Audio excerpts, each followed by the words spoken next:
հանցագործները կարողանում են քաղաքացիներից ստանալ իրենց անձնական տվյալները։ Ինչ դեպքեր են այսօր տարածված, քաղաքացիները ինչի վրա ուշադրություն դարձնեն, խնդրեմ։ Պարոն Պապյան, երբ դուք սկսեք։ Սիրով, ես ուզում մի փոքրիկ ճշտում անել, այսինքն մենք խոսում ենք կիբերհանցագործների մասին, բայց իրականում դեպքերի 99% իրանք ուղղակի ֆինանսական խարդախություններով են զբաղվում, չնայած դա արվում է էլեկտրոնային տարբեր միջոցներով։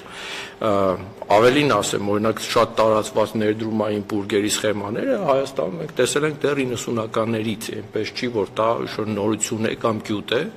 ուղղակի հանցագործները դա քողարկում են մոդայիկ ինչ-որ կրիպտո բառերով եւ այլն, բայց ըստ էության մենք գործ ունենք լրիվ նույն երևույթների հետ, ինչ-որ տեսել ենք տարիներ շարունակ։ Ասեմ, որ Հայաստանում վերջին 1-2 տարիներին, ընդ որում մենք ամբողջ Հայաստանից իմ թիմը զբաղվում է աջակցություն ցուցաբերելով միջադեպերի դեպքում,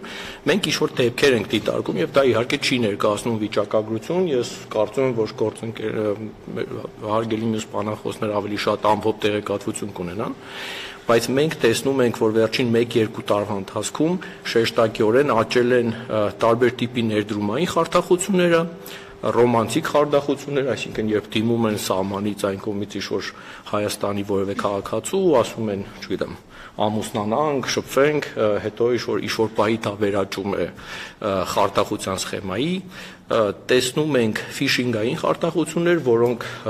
22 թվականից երբ Հայաստան եկան միգրանտներ Ռուսաստանից, Ուկրաինայից իրենց հետ ասես բերեցին մի հերթական ալիք եւ տեսնում ենք, որ նաև մարդիկ ավելի պատրաստական են դարձել էլեկտրոնային վճարամիջոցներ ինտերնետով օգտագործել, որը մենք կապում ենք Հայաստանում առցանց խանութների մշակույթի տարածման հետ եւ դրա հետ եկավ ինտերնետում հայտնվեց փող եւ դրա հետևից եկան ֆինանսական խաբեբաները։ Եթե շատ տենց կարճ ներկայացնենք, այսինքն վերջի, էլի ամփոփելով, վերջին 1-2 տարում տեսնում ենք